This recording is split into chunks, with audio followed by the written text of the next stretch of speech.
So I don't categorize myself as a super soldier, but I did have abilities in real life as probably what some people would categorize as a super soldier. I don't really claim and own that title because the goal is to get the frick out of it. But back in 2020, I used to like go to sleep at night and my head would vibrate and it was like a phone call.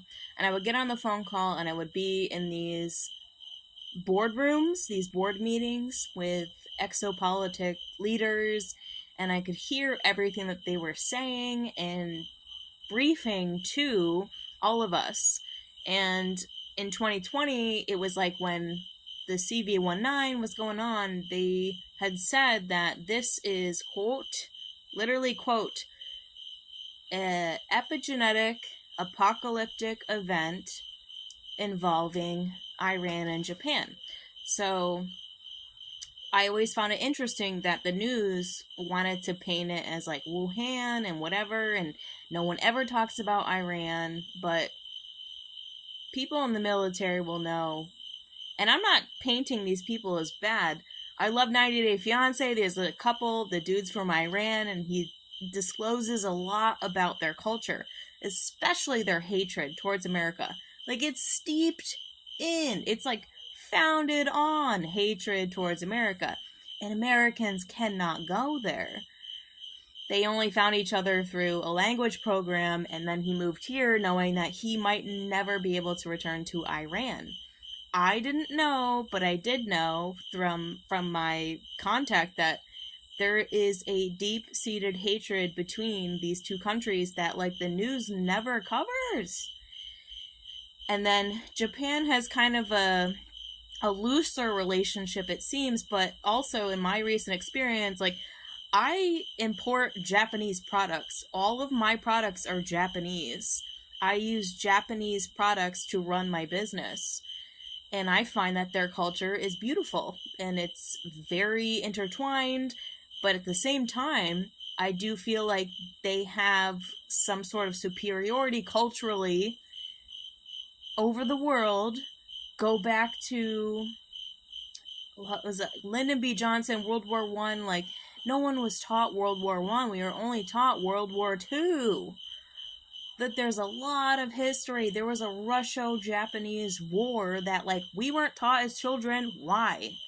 Why is America so against and they wanted to blot this out of history for their future generations that no one learned it?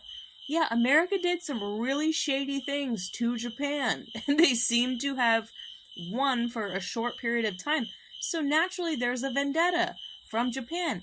But also at the same time, it's such a beautiful culture that they seem to really value beauty among all else. Iran seems to be a very beautiful culture.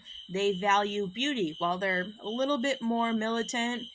Japan, bit militant. The culture is not with a work-life balance. The people are trying to find a work-life balance. But these are also very beautiful cultures that are very deep-seated against the United States. And I can't help but feel like I get it. I get it. I understand. But my intel told me that the CV-19 was actually Iran and Japan together, and it was an epigenic, apocalyptic event that they wanted to carry out. Do you think these energies ever went anywhere? No, no, no, no, no, no, dude. Still the same thing. Still the same thing to this day.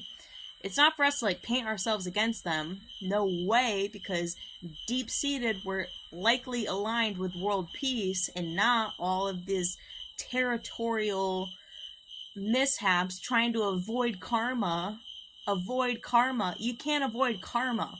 All these people trying to live a life where they're like just trying to appear as if they're the perfect person, and then it's no, we get the jig is up, dude.